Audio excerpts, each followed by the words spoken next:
Assalamualaikum warahmatullahi wabarakatuh. Salam Om Swastiastu, Namo Buddhaya, Salam Kebajikan.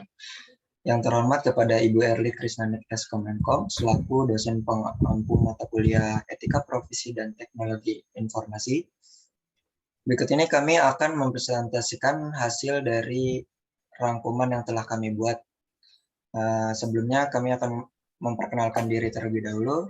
Yang pertama saya sendiri, yaitu ada Rifana Kusuma dengan NIM 2010512022. Saya Mila Sibarani dengan NIM 2010512010.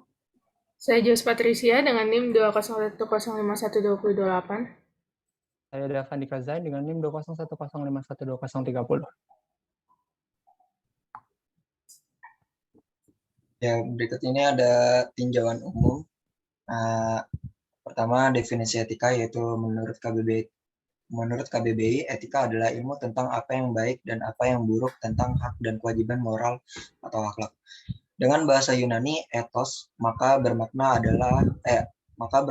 adat istiadat atau kebiasaan yang baik. Next. Kemudian etika dibedakan menjadi 3 arti, yaitu menurut Aprita tahun 2020, etika dalam arti nilai dan norma moral menjadi pegangan seseorang atau suatu kelompok dalam mengatur perilaku. Contoh etika suku Indian, etika agama Buddha, dan etika Protestan. Kemudian poin berikutnya itu ada etika dalam arti kumpulan asas atau nilai moral. Contohnya ada kode etik suatu profesi. Kemudian poin berikutnya itu ada etika sebagai ilmu tentang yang baik dan yang buruk. Disebut juga etika sebagai cabang filsafat. Next. Ini berikut ini adalah kelompok etika dibagi menjadi 2, yaitu ada etika deskriptif dan etika normatif. Kemudian etika normatif itu sendiri juga dibagi menjadi 2, yaitu ada etika umum dan etika khusus. Kemudian dari etika khusus ini dibagi lagi menjadi 2, yaitu ada etika individual dan etika sosial. Kemudian etika sosial ini terdiri dari 5 poin, yaitu ada sikap terhadap sesama, etika keluarga, etika profesi, dan etika politik dan lingkungan hidup. Kemudian etika profesi bidang-bidangnya sebagai berikut, yaitu biomedis, hukum, bisnis, teknologi informasi, dan lain-lain. Next. Yang berikutnya ini ada faktor yang mempengaruhi etika. Yang pertama ada kebutuhan individu, tidak ada pedoman atau tidak ada panduan. Kemudian perilaku dan kebiasaan individu, lalu lingkungan tidak etis, pengaruh dari komunitas, dan perilaku orang yang ditiru. Kemudian ada sanksi pelanggaran etika, yaitu ada sanksi sosial dipahami sebagai kesalahan yang dapat dimaafkan. Lalu ada sanksi hukum, skala besar merugikan pihak lain. Kemudian di sini ada moral. Moral dari bahasa Latin yaitu mores, yaitu jamak dari kata mos yang berarti kebiasaan. Di dalam KBBI, moral adalah penentuan baik buruk terhadap perbuatan dan kelakuan Pratama 2000.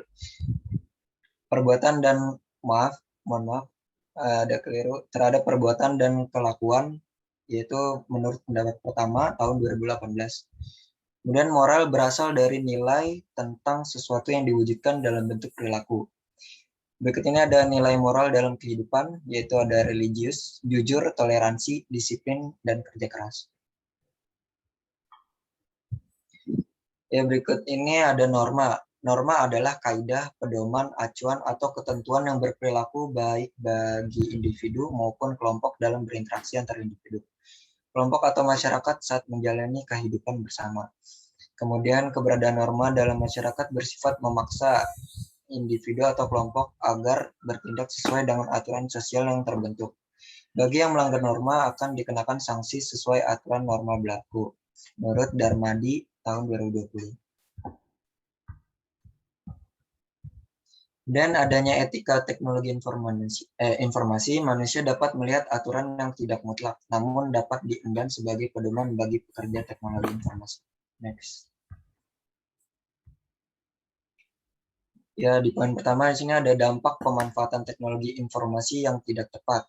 Poin pertama yaitu ada ketakutan terhadap teknologi informasi yang akan menggantikan fungsi manusia sebagai pekerja. Kemudian tingkat kompleksitas setara kecepatan yang sudah tidak dapat ditangani secara manual. Lalu ada kurangnya tanggung jawab profesi. Kemudian adanya golongan minoritas yang miskin informasi mengenai teknologi informasi. Dan di poin yang kedua ini ada untuk mengatasi pemanfaatan yang tidak tepat dapat dilakukan dengan cara 4 poin ini, yaitu ada dirancang sebuah teknologi yang berpusat pada manusia. Poin yang kedua adanya dukungan dari suatu organisasi, kompleksitas dapat ditangani dengan teknologi. Lalu adanya pendidikan yang mengenalkan teknologi informasi sehingga meningkatkan kesadaran masyarakat terhadap kemajuan teknologi informasi. Poin yang terakhir yaitu ada perkembangan teknologi akan semakin meningkat, namun hal ini harus disesuaikan dengan hukum yang berlaku, sehingga etika dalam profesi di bidang teknologi informasi dapat berjalan dengan baik. Next. Berikut ini ada 3 alasan utama mengapa masyarakat berminat untuk menggunakan komputer. 1. Kelenturan logika atau logical malleability. Ini memiliki kemampuan untuk membuat suatu aplikasi untuk melakukan apapun yang diinginkan oleh programmer dalam penggunanya. Lalu poin yang kedua itu ada faktor transformasi atau biasa disebut transformation factor. Ini memiliki kemampuan untuk bergerak dengan cepat kemanapun pengguna akan menuju ke suatu tempat. Lalu poin yang ketiga yaitu ada faktor tak kasat mata atau invisibility factor, yang merupakan memiliki kemampuan untuk menyembunyikan semua operasi internal komputer sehingga tidak ada peluang bagi penyusup untuk menyalahgunakan operasi tersebut. Next.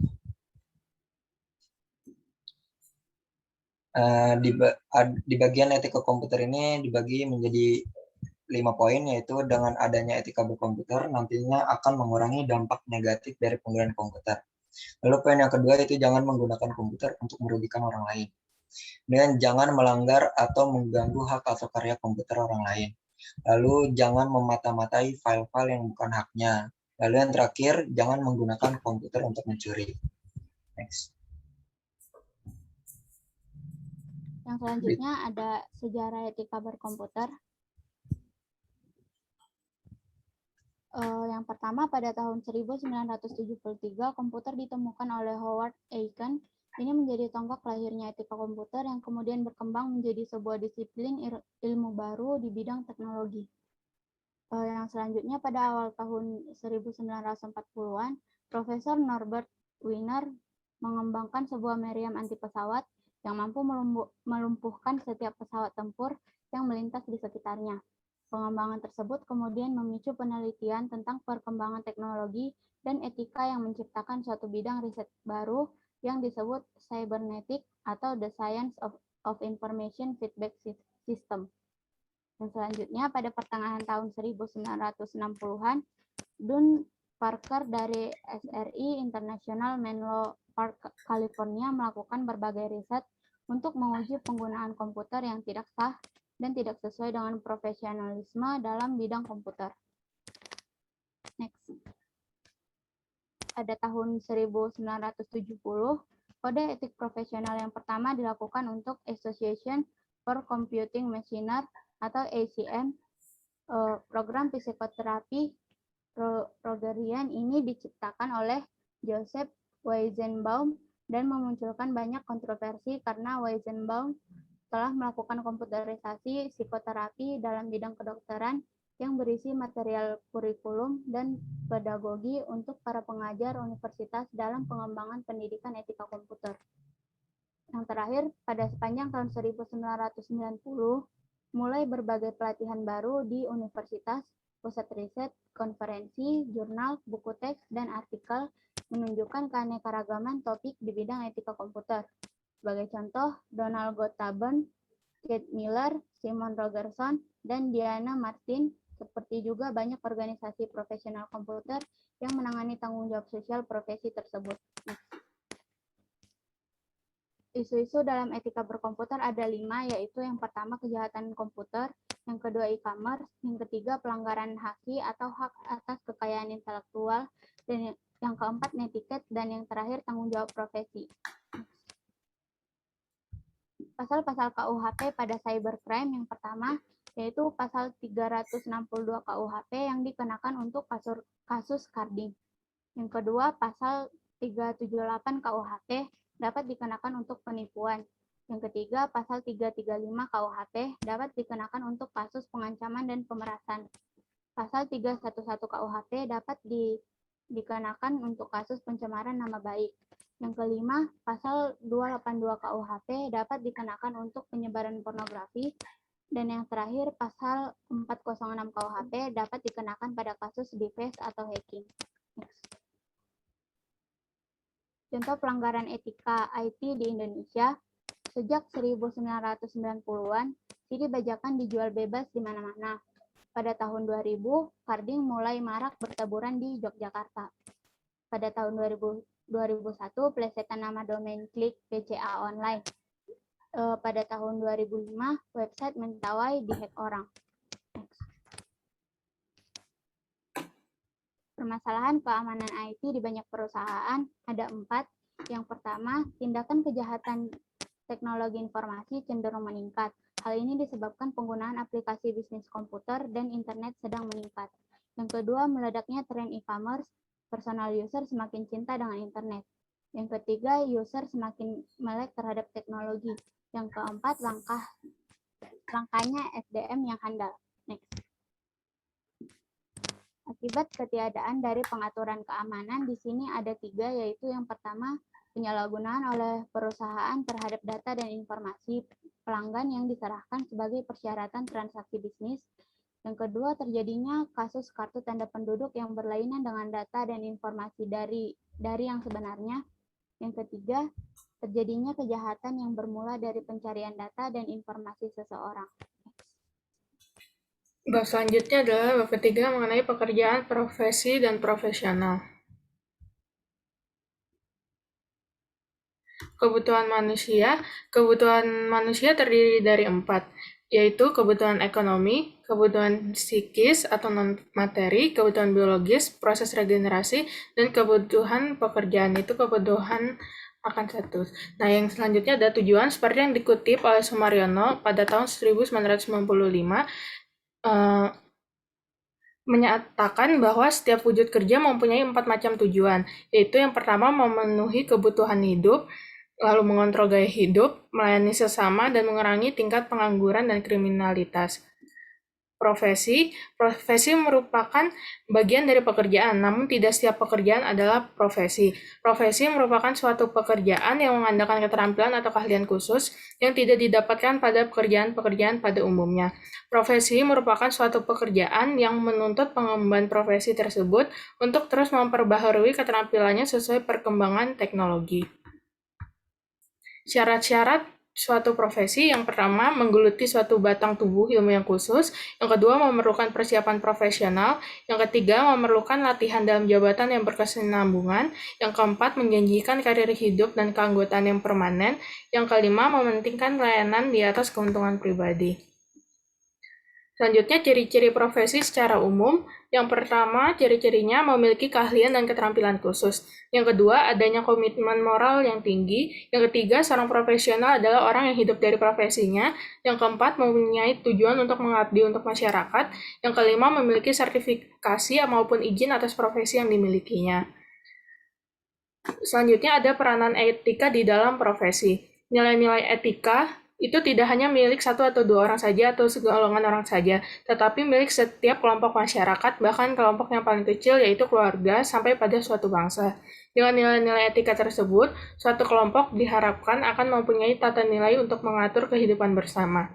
Salah satu golongan masyarakat yang mempunyai nilai-nilai yang menjadi landasan dalam pergaulan baik dengan kelompok atau masyarakat umumnya maupun dengan sesama anggotanya, yaitu masyarakat yang profesional. Golongan ini sering menjadi pusat perhatian karena adanya tata nilai yang mengatur dan tertuang secara tertulis, yaitu kode etik profesi, dan diharapkan menjadi pegangan para anggotanya. Sorotan masyarakat menjadi semakin tajam manakala perilaku-perilaku sebagian para anggota profesi yang tidak didasarkan pada nilai-nilai pergaulan yang telah disepakati bersama yang tertuang dalam kode etik profesi, sehingga terjadi kemerosotan etik pada masyarakat profesi tersebut. Profesional, seorang yang profesional adalah seseorang menjalankan profesinya secara benar dan melakukannya menurut etika dan garis-garis profesionalisme yang berlaku pada profesinya tersebut. Ciri-ciri profesionalisme yang pertama, memiliki keterampilan yang tinggi dalam suatu bidangnya serta kemahiran dalam menggunakan peralatan yang diperlukan dalam pelaksanaan tugas yang bersangkutan dengan bidangnya. Yang kedua, ilmu dan pengalaman serta kecerdasan dalam menganalisis sesuatu masalah, peka di dalam membaca situasi, cepat dan tepat serta cermat dalam mengambil keputusan terbaik. Yang ketiga, memiliki sikap yang berorientasi ke depan. Yang keempat, memiliki sikap mandiri yang berdasarkan keyakinan akan kemampuan pribadi dan terbuka menyimak dan menghargai pendapat orang lain dan cermat dalam memilih yang terbaik bagi diri sendiri dan perkembangan diri. Selanjutnya, profesional adalah seseorang yang menjalankan profesinya secara benar dan melakukannya menurut etika dan garis-garis profesionalisme yang berlaku pada profesi tersebut. Seorang profesional dituntut untuk memiliki beberapa sikap. Contohnya, sikap yang harus dimiliki adalah yang pertama, memiliki komitmen yang tinggi, yang kedua, bertanggung jawab, tiga, berpikir secara sistematis, yang keempat, menguasai materi, yang kelima, menjadi bagian masyarakat yang profesional. Oke, baik, di sini kita masuk pada bab 4, yaitu profesi di bidang IT, profesi di bidang teknologi informasi. Next.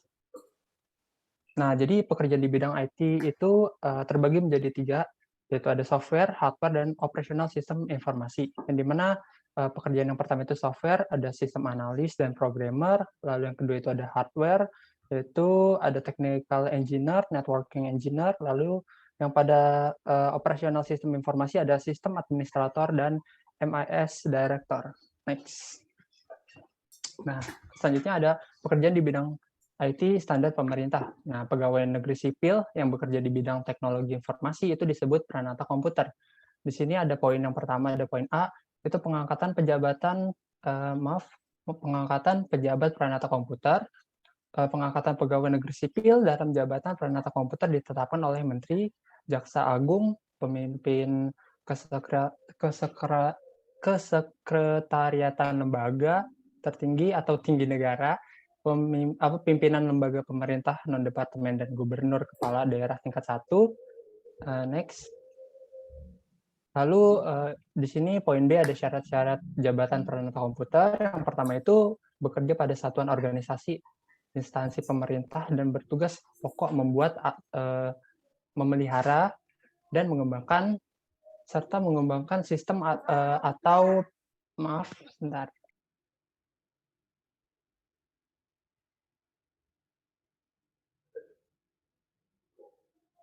Ya, maaf, saya ulang di sini. Jadi yang pertama itu ada bekerja pada satuan organisasi instansi pemerintah dan bertugas pokok membuat, memelihara dan mengembangkan sistem.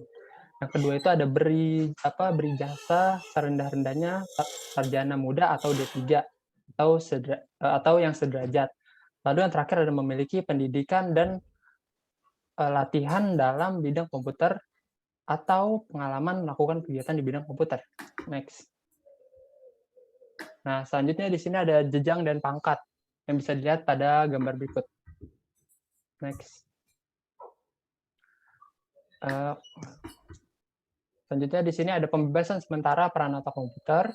Untuk tetap berada pada jalur profesionalitasnya, pemerintah juga menetapkan bahwa peranata komputer harus dapat mengumpulkan angka kredit minimal, yaitu ada pada 6 poin berikut. Next. Ya, nah, selanjutnya ada poin E, yaitu pejabat peranata komputer diberhentikan dari jabatannya apabila pejabat peranata komputer yang telah dibebaskan sementara dari jabatannya tidak dapat mengumpulkan angka kredit yang tadi, yang dipersyaratkan dalam waktu 3 tahun setelah pembebasan sementara.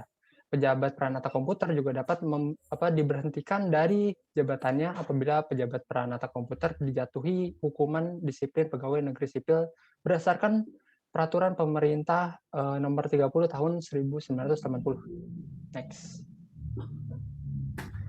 Lalu di sini ada standarisasi profesi IT menurut SEARCH.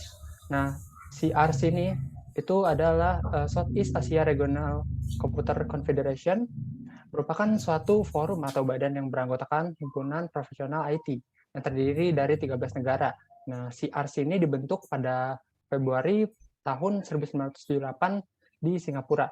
Indonesia turut serta dalam kegiatan yang dilaksanakan CRS ini seperti Special Regional Interest Group on Professional Standardization yang merumuskan standarisasi pekerjaan dalam dunia teknologi informasi.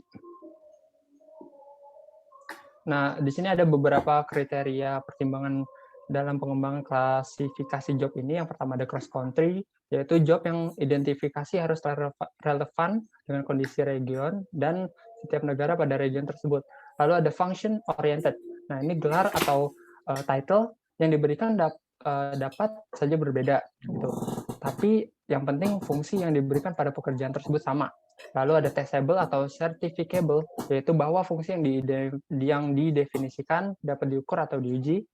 Lalu yang terakhir ada applicable, yaitu fungsi yang didefinisikan harus dapat diterapkan pada mayoritas profesional IT pada region masing-masing. Nah, selanjutnya di sini ada model klasifikasi yang direkomendasikan, bisa dilihat pada gambar berikut. Ya, boleh di next. Lalu masing-masing memiliki 3 angkatan. Yang pertama itu ada supervised atau terbimbing. 0 sampai 2 tahun pengalaman itu membutuhkan pengawasan dan petunjuk dalam pelaksanaan tugasnya. Dan yang kedua itu ada moderately supervised. Itu tugas kecil dapat dikerjakan oleh mereka, tetapi membutuhkan bimbingan untuk tugas yang lebih besar 3 sampai 5 tahun berpengalaman. Lalu yang terakhir ada independent atau managing. Itu memulai tugas dan juga tidak membutuhkan bimbingan dalam pelaksanaan tugas. Untuk selanjutnya akan dijelaskan oleh rekan saya. Terima kasih. Selanjutnya, bab selanjutnya itu bab kelima yang meningkatkan profesionalisme di bidang teknologi informasi. Beberapa persyaratan profesionalisme yang harus dimiliki ketika bekerja di bidang TI adalah yang pertama, dasar alami yang kuat dalam bidangnya sebagai bagian dari masyarakat teknologi dan masyarakat ilmu pengetahuan di abad yang ke-21 ini. Yang kedua, penguasaan kiat-kiat profesi yang dilakukan berdasarkan riset dan praktis, bukan hanya merupakan teori atau konsep. Yang ketiga, ada pengembangan kemampuan profesional berkesinambungan. Pemain di dalamnya harus proaktif dan tidak boleh pasif dalam menyikapi perkembangan tersebut. Beberapa hal yang dapat dikategorikan sebagai penyebab rendahnya profesionalisme pekerja di bidang IT antara lain, yang pertama, masih banyak pekerja di bidang IT yang tidak menekuni profesinya secara total. Yang kedua, belum adanya konsep yang jelas dan terdefinisi tentang norma dan etika profesi bidang IT. Yang ketiga, masih belum ada organisasi profesional yang menangani para profesional di bidang IT. Mempersiapkan SDM, Indonesia sendiri telah membuka berbagai program pendidikan di bidang TI di Indonesia. Misalnya, ada program Sekolah 2000 yang bertujuan untuk menjaring sekolah-sekolah di seluruh Indonesia dengan internet. Yang kedua, ada SMK Teknologi Informasi yang bertujuan mencetak tenaga kerja yang siap pakai dalam kegiatan operasional. Yang ketiga, ada Diploma Teknologi Informasi. Program diploma ini juga diharapkan menjadi tenaga kerja yang siap digunakan dan terampil dalam bidangnya ini. Yang terakhir ada pendidikan sarjana teknologi informasi yang menghasilkan lulusan yang tidak hanya terampil, tetapi dilengkapi dengan kemampuan analisis dan perancangan sistem yang kuat.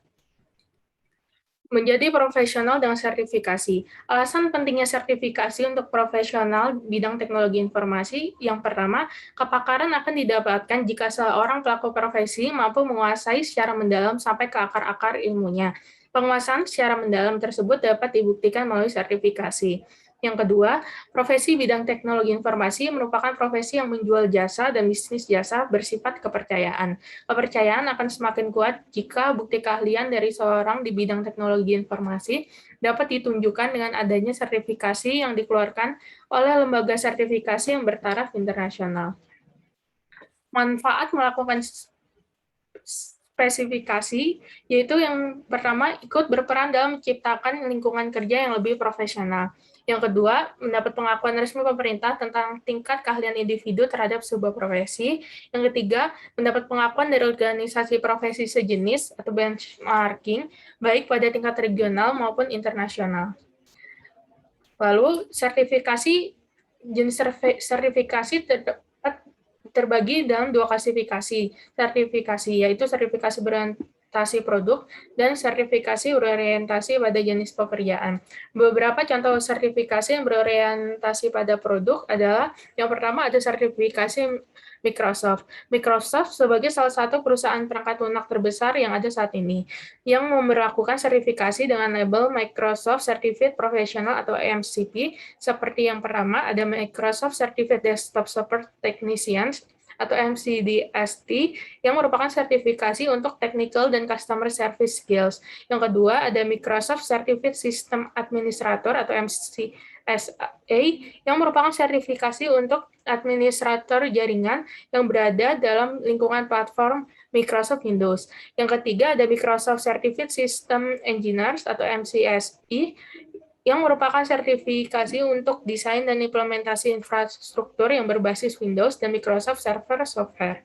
Yang terakhir, yang keempat, ada Microsoft Certified Database Administrator, MCDBA, yang merupakan sertifikasi untuk desain, implementasi, dan administrator database. Selanjutnya, ada Microsoft Certified Trainers, MCT, yang merupakan sertifikasi untuk kualifikasi instruktur. Yang selanjutnya ada Microsoft Certified Application Developer, menggunakan teknologi Microsoft untuk melakukan pembangunan dan pemeliharaan department level application components, web atau desktop clients sampai pada back-end data service.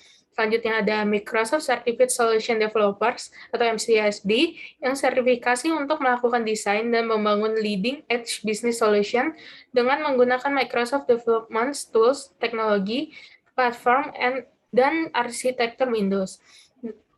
Lalu ada Microsoft Certified Specialist atau Office Specialist yang dibutuhkan untuk menunjukkan kemampuan pengguna Microsoft Desktop Software untuk kepentingan perkantoran. Lalu ada yang kedua ada sertifikasi dari Oracle. Ada OCA, Oracle Certified Associate. Lalu ada OCP, Oracle Certified Professional. Yang ketiga OCM, Oracle Certified Master. Yang ketiga ada sertifikat dari Cisco. Yang pertama ada CCNA, Cisco Certified Networking Associate. Lalu ada CCNP, Cisco Certified Networking Professional. Yang ketiga ada CCIA, ada Cisco Certified Internet Working Expert. Yang terakhir ada sertifikasi dari Novell, yang merupakan perusahaan yang bergerak dalam pengembangan sistem operasi jaringan. Yang pertama, sertifikasi dari Novell ada Novell CLP, yang singkatan dari Novell Certified Linux Professional, yang merupakan sertifikasi untuk ahli Novell dengan kombinasi sistem operasi Linux dengan kemampuan administrator jaringan yang andal. Lalu ada Novell CLE, yang merupakan singkatan dari Novell Certified Linux Engineer, yang merupakan sertifikasi yang lanjutan dari sertifikasi Novell CLP. Lalu ada SUS CLP, singkatan dari SUS Certified Linux Professional, yang merupakan sertifikasi dan pengakuan bagi yang menguasai administrasi dalam lingkungan jaringan Linux SUS. Yang terakhir ada MCE, singkatan dari Master Certified Novell Engineer, yang merupakan sertifikasi dan pengakuan bagi pemiliknya yang menguasai administrasi dalam lingkungan jaringan. Selanjutnya, institusi yang menyelenggarakan sertifikasi yang berorientasi pada pekerjaan. Yang pertama ada Institusi for Certification of Computing Professionals, ICCP, yang merupakan sebuah badan sertifikasi profesi teknologi informasi di Amerika Serikat yang melakukan pengujian terhadap 19 bidang minat. Dari pengujian 19 bidang minat akan menghasilkan sertifikasi seperti CDP, Certified Data Processor, yang sertifikasi para profesional yang memiliki orientasi pekerjaan pada bidang pemeriksaan data. Lalu ada CCP, Certified Computer Programmer, yang merupakan sertifikasi para profesional yang bekerja sebagai programmer. Yang ketiga ada CSP, Certified System Professional, yang merupakan sertifikasi para profesional yang bekerja pada bidang analisis desain dan pengembangan sistem berbasis komputer. Lalu ada Institute for Certification of Computing Professional, CompTIA, yang merupakan asosiasi industri teknologi komputer di Amerika yang beranggotakan antara lain Microsoft, Intel, IBM, Novell, Linux, HP, dan Cisco. Yang pertama ada sertifikasi A+, entry level computer science yang merupakan sertifikasi untuk para profesional yang memiliki orientasi pekerjaan di bidang teknisi komputer. Lalu ada network plus, network support and administration. Lalu ada security plus, computer dan information security. Yang keempat ada MTI plus, home technology installations. Dan yang terakhir ada IT project management. Hambatan pelaksanaan sertifikasi biasanya karena biayanya mahal, dan kedua karena kemampuan yang kurang memadai terhadap penguasaan materi sertifikasi. Yang selanjutnya adalah organisasi dan kode etik profesi. Next.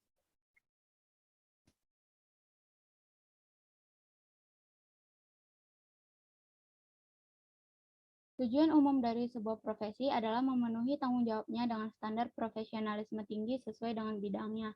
Langkah dari proses profesional sebuah profesi yaitu yang pertama, munculnya asosiasi informal.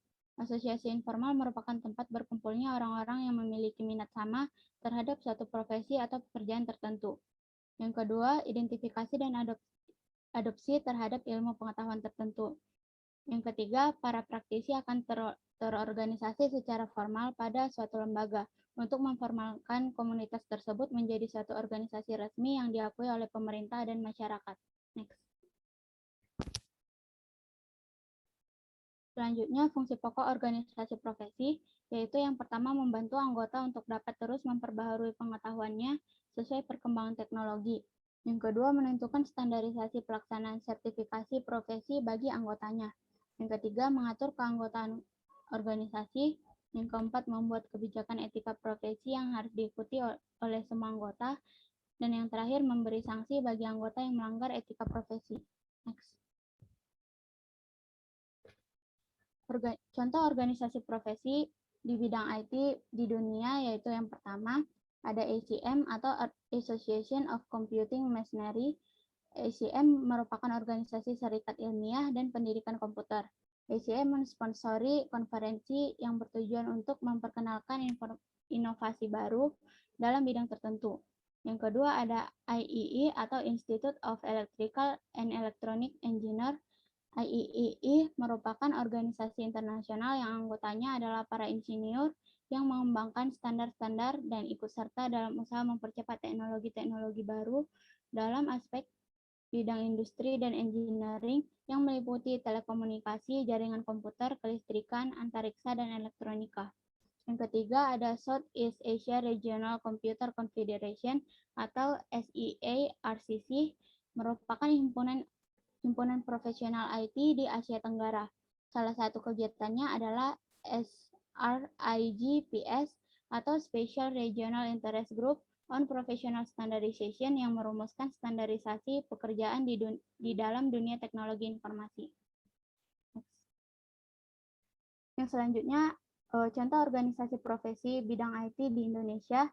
Ada yang pertama Ikatan Profesi Komputer dan Informatika Indonesia atau IPKIN, yaitu sebuah organisasi yang berdiri pada tahun 1974 yang merupakan organisasi nirlaba independen yang beranggotakan para profesional dalam bidang komputer dan informatika.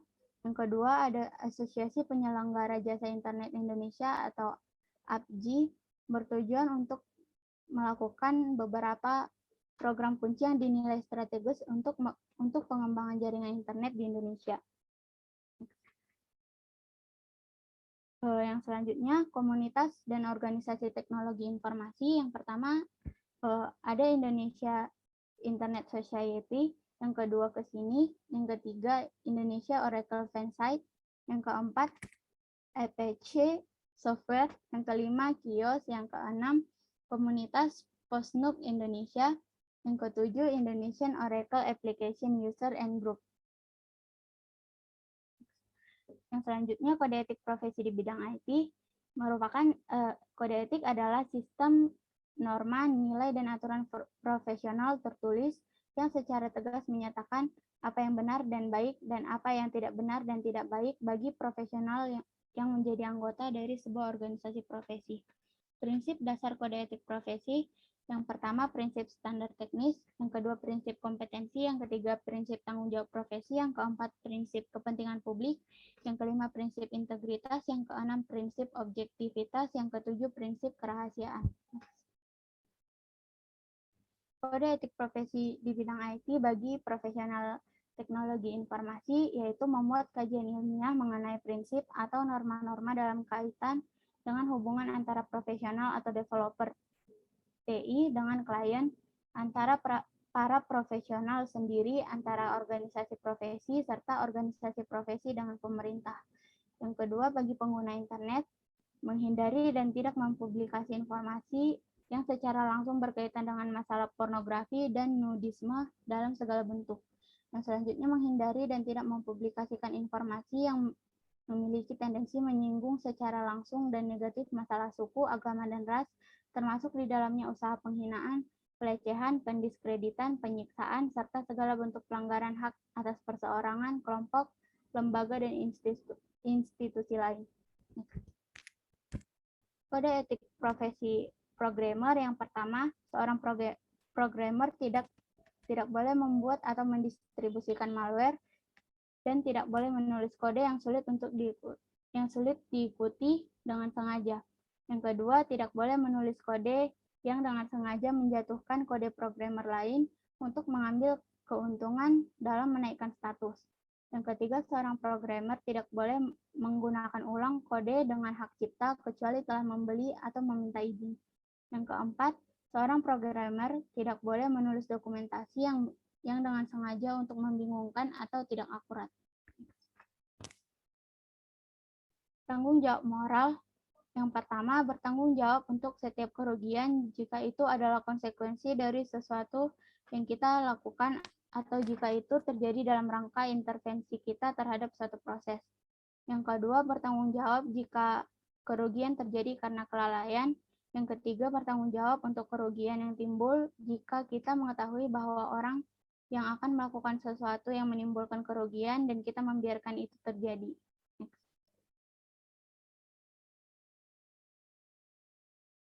Oke, di sini kita lanjut bab 7 yaitu cyber ethics. Next. Yang pertama itu internet. Nah, internet adalah jaringan yang menghubungkan komputer di seluruh dunia tanpa dibatasi oleh jumlah unit menjadi satu jaringan yang bisa saling mengakses dan dapat berkomunikasi secara langsung.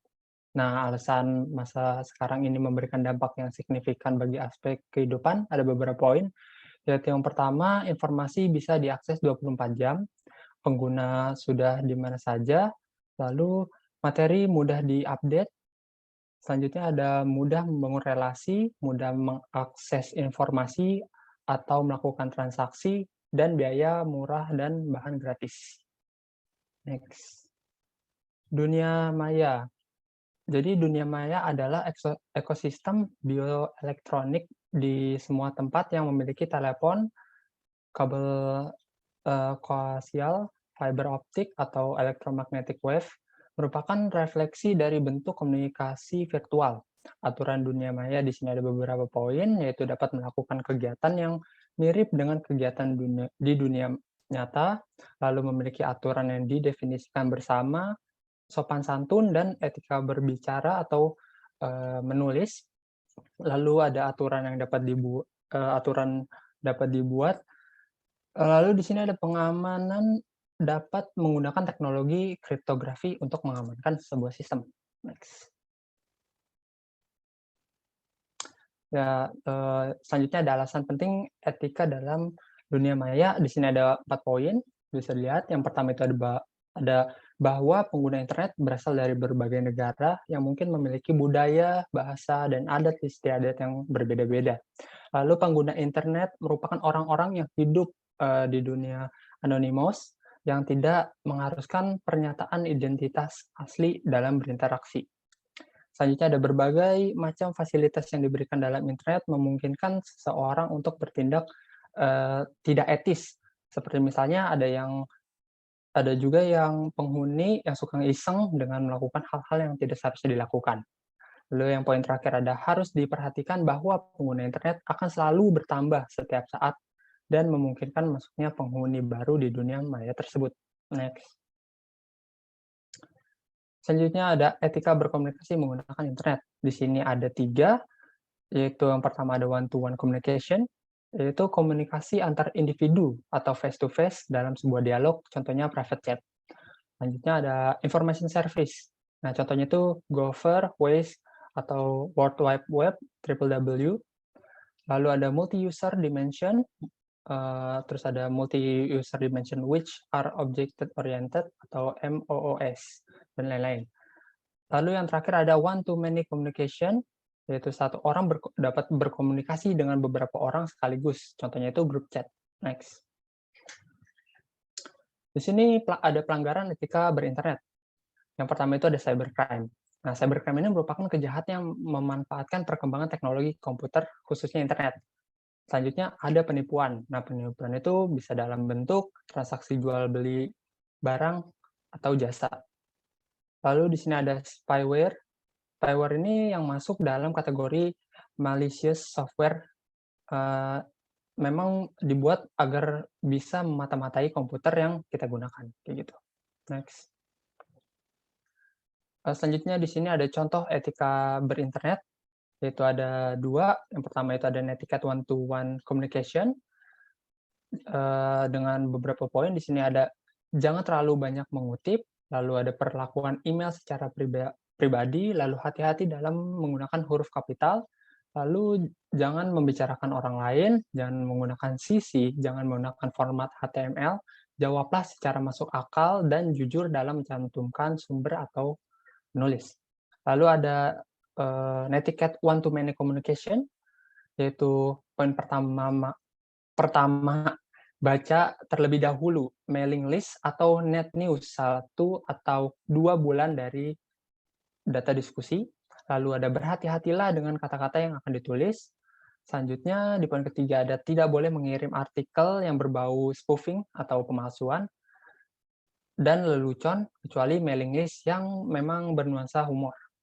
Selanjutnya ada jika dalam melakukan komunikasi terjadi selisih paham atau perdebatan secara pribadi dengan peserta lain, sebaiknya perdebatan tersebut dilanjutkan melalui jalur pribadi atau email to email gitu. Lalu yang terakhir ada tidak etis dan tidak diperbolehkan mengirimkan teks yang berbau seksual atau sara. Oke, next. Jadi di sini ada sanksi melanggar etika atau norma yang berlaku, itu bakal dikucilkan dari kehidupan berkomunikasi internet. Lalu di sini hal-hal yang dimungkinkan oleh dunia maya itu ada 3 hal yang mungkin dimungkinkan. Yang pertama itu ada mengurangi persoalan HIV/AIDS. Nah, hubungan seksual lewat jaringan internet mengurangi dampak klinis dan hubungan seksual bebas yang berbasis fisik meskipun muncul persoalan baru psikis dan reproduksi. Yang kedua ini ada memecahkan persoalan kebebasan demokrasi. Cyberspace menjadi sebuah public share fana ideal yang tidak dapat ditemukan di dalam kehidupan nyata. Lalu yang ketiga itu terbebas dan urban decay atau social disintegration, persoalan kemacetan, kepadatan penduduk, sampah. Nah, itu merupakan persoalan kota-kota besar yang dapat dikurangi bila sebagian kehidupan fisik dialihkan ke dalam kehidupan virtual. Next.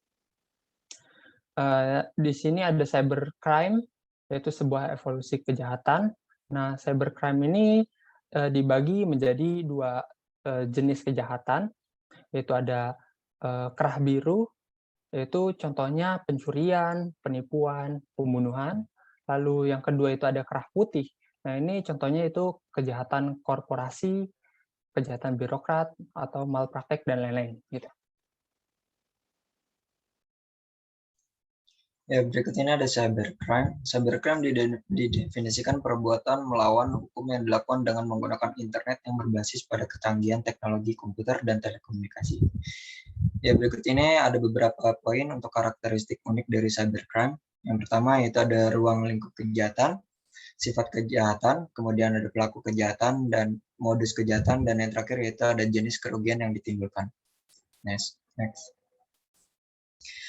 Berikut ini ada beberapa poin dari jenis cybercrime, yaitu ada unauthorized access, illegal content. Kemudian yang ketiga itu ada penyebaran virus secara sengaja. Yang keempat ada data forgery atau Yang kelima itu ada cyber espionage atau sabotage dan extortion. Kemudian yang keenam itu ada cyber stalking. Kemudian yang ketujuh ada carding. Yang ke-8 ada hacking and cracking. Lalu ada cyber squatting dan typo squatting. Yang ke-10 ada hijacking dan yang ke-11 ada cyber terrorism. Next. Berikut ini ada jenis cybercrime berdasarkan motif kegiatannya. Yang pertama, sebagai tindakan murni menggunakan internet hanya sebagai sarana kejahatan. Contohnya yaitu ada contoh kejahatan ini semacam ini adalah carding. Kemudian yang kedua itu ada cybercrime sebagai kejahatan abu-abu. Pada jenis kejahatan di internet yang masuk dalam wilayah abu-abu, cukup sulit menentukan apakah itu merupakan tindakan kriminal atau bukan. Mengingat motif kegiatannya terkadang bukan untuk berbuat kejahatan. Contohnya adalah probing atau port scanning. Next. Lalu berdasarkan sasaran kejahatannya, ada 3 poin di sini, yaitu yang pertama ada menyerang individu, against person, yang ditujukan kepada perorangan atau individu yang memiliki sifat atau kriteria tertentu sesuai tujuan penyerangan tersebut. Contoh pornografi, cyber stalking, cyber trespass. Kemudian poin yang kedua itu ada menyerang hak milik, against property. Cybercrime yang dilakukan untuk mengganggu atau menyerang hak milik orang lain. Contohnya carding, cyber squatting, typo squatting, hijacking, dan data forgery. Kemudian yang poin yang ketiga yaitu menyerang pemerintah, against government. Yang pertama itu ada cybercrime against government dilakukan dengan tujuan khusus penyerangan terhadap pemerintah. Next. Kemudian ini ada Convention on Cybercrime di Budapest, Hungaria pada tahun 2001 mengklasifikasikan kejahatan cyber beberapa poin. Yang pertama itu ada illegal access, illegal interception, data interference, dan system interference. Kemudian bentuk aktivitas di dunia cyber berikut dikategorikan sebagai kejahatan cyber. Yang pertama yaitu ada carding, hacking, dan cracking, kemudian defacing. Kemudian faktor-faktor yang mempengaruhi terjadinya cybercrime. Yang pertama yaitu ada faktor politik, kedua ada faktor ekonomi, dan yang ketiga ada faktor sosial budaya yang terdiri dari kemajuan teknologi informasi, sumber daya manusia, dan komunitas baru. Next. Dampak dari cybercrime. Yang pertama yaitu terhadap keamanan negara, yaitu kurangnya kepercayaan dunia terhadap Indonesia. Kemudian berpotensi menghancurkan negara. Kemudian terhadap keamanan dalam negeri, yang dibagi beberapa poin di sini, yaitu pertama kerawanan sosial dan politik yang ditimbulkan dari cybercrime, antara lain isu-isu yang meresahkan, memanipulasi simbol-simbol kenegaraan dan partai politik dengan tujuan untuk mengacaukan keadaan agar tercipta suasana yang tidak kondusif. Kemudian poin yang kedua yaitu ada munculnya pengaruh negatif dari maraknya situs-situs porno yang dapat diakses bebas tanpa batas yang dapat merusak moral bangsa. Next. Di sini ada strategi penanggulangan cybercrime. Yang pertama yaitu ada strategi jangka pendek, dibagi beberapa poin di sini, yaitu ada penegakan hukum pidana, mengoptimalkan undang-undang khusus lainnya. Kemudian yang ketiga ada rekrutmen aparat penegak hukum. Kemudian poin selanjutnya yaitu ada strategi jangka menengah, yang dibagi beberapa poin lagi. Di sini ada cyber police dan kerjasama internasional. Kemudian poin yang terakhir di sini ada strategi jangka panjang, yang berisi membuat undang-undang cybercrime, membuat perjanjian bilateral. Next. Ya, sekian dari presentasi kelompok kami. Kurang lebihnya mohon maaf. Kami ucapkan terima kasih. Wassalamualaikum warahmatullahi wabarakatuh.